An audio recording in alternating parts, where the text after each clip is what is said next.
So, right doctor, type B is called bizarre. What is the meaning of bizarre? I still remember my professor of surgery, very nice teacher, nice surgeon, nice human being. One fine day he has given chloramphenicol to a patient. Many times he gave chloramphenicol. But that particular patient whom he gave chloramphenicol went into aplastic anemia, sudden pancytopenia. He is a politician's nephew. Entire political cloud came and broke in the glasses of his hospital. Poor man. He was repenting and saying, I have given so many times chloramphenicol, first time this happened. So what is that called as? Bizarre. Why? That particular patient has a genetic abnormality and a tendency to develop a adverse drug reaction. You will give penicillin to a lot of people, but suddenly one guy will go into anaphylactic shock. Hence, before giving penicillin, at least you should ask, is there any allergy for you, and document it, so that later on when anaphylactic shock is there, anyway your glass windows will be broken. When you go to insurance guy, he will ask, did you ask the patient or not? Or is it a case of negligence? No sir, I have written anaphylactic shock tendency is not there, bolke patient were told. But he developed. That is called bizarre reaction, which are genetically determined. Type C is called continuous. Suppose you give a drug 2 days, 3 days, fine. If your professor is angry 1 or 2 days in the water rounds, fine. Every day he is an angry man. 3 years you have to do the MDS under him. What will you do? You will really get affected by type C, professor's drug reaction, right? Suppose if you are giving aspirin, 1-2 days no issue, but every day you are taking aspirin, peptic ulcer can develop. Every day you are giving steroid for a long period of time, the baby develops Cushingoid appearance.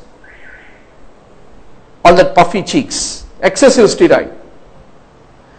Then some are called delayed. A pregnant woman has taken thalidomide. She won't show any effects. Later on, the fetus which is born will have shortening of their limbs, which is called phocomelia. If phenytoin is taken by an epileptic patient, young female, while taking phenytoin, she became pregnant. The doctor forgot to instruct her that please don't become pregnant when you are taking phenytoin. If you want to become pregnant, I will suggest you some fetus friendly drug like phenobarbital. While taking, you can become pregnant. But he forgot to tell, and she continued without contraception, and she became pregnant. So fetal hydantoin syndrome, they are all called delayed type D reactions. Type E, they are called end of the use kind of ADRs, acute drug reactions, adverse drug reactions. Suppose a patient is taking anti-epileptic drug. One fine day he stopped. He is fed up with the life. He don't want to do anything. 3-4 days he didn't take, and suddenly he will start throwing epileptic fits. End of the use. Sudden cessation of anti-epileptics can lead to status epilepticus. Sudden stoppage of the alpha blockers will lead to development of rebound hypertension in the patient. So these are all called type E, end of the use. If there is a drug toxicity, what is the most serious form of the blood dyscrasias? Developing pancytopenia, WBC, RBC, platelet, everything fallen down. Why? Because the drug led to development of aplastic anemia. This is the bone marrow. Normally in the bone marrow you don't find fatty tissue, but fatty infiltration of the bone marrow is feature of aplastic anemia. Aplastic anemia can develop as a drug reaction is what need to be remembered. If a patient develops a sedative action while taking a narcotic analgesic, what is analgesia? Pain killing. What is by sedative? What is a hypnotic? A lot of people have a confusion. Sedation is not sleepiness. Commonly we use in Britishers donated English language that sedation is sleepiness. No, sedation is anxiolysis. Hypnosis is sleepiness. Sleep promoting drugs are called hypnotics. Anxiety relieving drugs like benzodiazepines are called Benzodiazepines means your alprazolam, midazolam, diazepam, flurazepam, these are all called benzodiazepines. They are all what? Anxiety relieving drugs, hence they are called sedatives. Phenobarbital, anesthetic agents, they are all sleep promoting, hence they are called hypnotics. A good number of times, narcotic drugs which are used to, like you say morphine, etc., they have a primarily analgesic action. But while you are taking them for pain relief, analgesia, you develop also sedation. What is this that basically called as? That is basically called a side effect. Side effect is an unwanted but unavoidable pharmacokinetic effect of a drug when it is used in therapeutic doses for some other purpose. You have used atropine. Atropine is used to treat peptic ulcer. Why? Basically, peptic ulcer is due to what? Increased acid production. Acid production is stimulated by acetylcholine, histamine. So any antihistamine or a anticholinergic drug should be able to bring down acid production. Anticholinergic is atropine. But if you use it for anti-peptic ulcer effect, atropine will lead to development of dryness of mouth with the unwanted effect. Even when you are using atropine at its therapeutic dose, the dryness of mouth, you need not wait until you take it toxic doses. Even at therapeutic dose only you developed it. Then you basically call it as side effect, is what you have to basically remember. Sometimes a drug can have a different facet of action. For example, you take estrogen. Hypothalamus produces gonadotropin releasing hormone that stimulates antipituitary, that stimulates LH formation, that stimulates FSH formation. FSH stimulates corpus luteum to produce estrogen. In physiology we will have a review. Ovulation, spermatogenesis are the two important high yield topics in MDS exam. Estrogen will go and cause a negative feedback inhibition of antipituitary. Why do you take oral contraceptive pill? How will oral contraceptive pill prevents pregnancy? You took oral contraceptive pill, it has got high estrogen inside it. That high estrogen, normally what is the effect of it? It inhibits the antipituitary. If it inhibits antipituitary, antipituitary doesn't release FSH. If the FSH is not there, ova do not grow.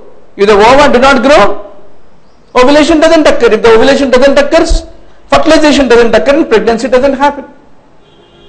Hence we use estrogen containing oral contraceptive pill in order to inhibit the antipituitary from releasing the FSH, is what you have to basically remember. But what is the effect of that estrogen that you take? One of the side effects of the OCP is nausea. So that's how the drug reactions can occur. Then the side effect of a drug sometimes can act like a therapeutic effect in a different situation. What is an example? You take codeine. Codeine is a very common preparation used in the cough suppressing syrups. Codeine. But if you take a cough syrup, what is the next important side effect? Constipation. Next day you have to fight in the toilet. Constipation is a side effect because your codeine will slow the peristalsis. Codeine, which is a cough suppressant, will lead to slowing of the peristalsis and constipation. So there is a side effect of the codeine if you take it as a cough syrup. But that side effect of the constipation is used as a therapeutic effect. Which situation? Somebody had a traveler's diarrhea. Buckets of diarrhea is happening. One way to stop that diarrhea is to give the codeine in order to induce constipation in them when they are suffering from diarrhea. So that's the point. Now what is teratogenicity, doctor? Fetal malformations when a pregnant woman happen to take the drug. All drugs are divided into class A, class B, class C, class D, depending upon their teratogenicity. Somehow proven teratogenic effect, Some have controversial reports. Some reports say safe, some unsafe, like that. For example, chloroquine. Is it safe drug in pregnancy or unsafe drug in pregnancy? Absolutely safe drug in pregnancy. Ampicillin, absolutely safe drug in pregnancy. Tetracycline, don't give it and kill the baby. So, teratogenic effects of the drugs. Now, doctor, when given together, the ability of two drugs to produce a response which is greater than the response produced individually, what is that basically called as? If two classmates study together, there are three possibilities. What are they? They both can become toppers and ultimately marry, or they both may fight with each other and become too competitive on each other, or too destroying on each other. What is too destroying on each other? Ramu is there, he is studying with Geeta. Ramu says, let Geeta come, then I will go to reading room. What will Geeta say? No, Ramu, my mom and I have to go for shopping. No problem, Geeta, I will wait for you, because he is a adorable, highly dependent classmate. She finished the shopping and came. Chalo, abhi hum baith ke padhenge. Then Ramu said, no, today is the first day, first release of my favorite hero, we have to go for matinee show. Okay, they went to matinee show and came back. Chalo, ab padhai shuru karenge. Right? Then Geeta had migraine attack in the evening. The Ramu went around all medical shops to bring her the medicines. Ultimately, reading room is closed. So what happened? Their combined effect? No reading. It's more of living. Cohabitation is going on rather than studying together. Right? So, two important things we need to know called synergism or potentiation. What is the meaning of it? If a drug produces a result graded as 2, another drug 2 plus 2 when it becomes 4, you call synergism. But when 2 plus 2 become 5, when you combine two drugs, then that is called supraadditive effect or potentiation. So give me an example, doctor, of such a kind of supraadditive effect. Common combination that we use is trimethoprim sulfamethoxazole. It is a common drug used for treating the urinary tract infections. Bactrim DS. Bactrim is a very favorite brand. So don't worry about brands, but remember the drug. If you take trimethoprim, how does it basically act? Trimethoprim is an inhibitor of dihydrofolate reductase. Dihydrofolic acid doesn't become tetrahydrofolate. If it doesn't become, that affects the DNA formation in the organism. Every organism, for it to multiply, it requires DNA, no doctor. So that affects the DNA.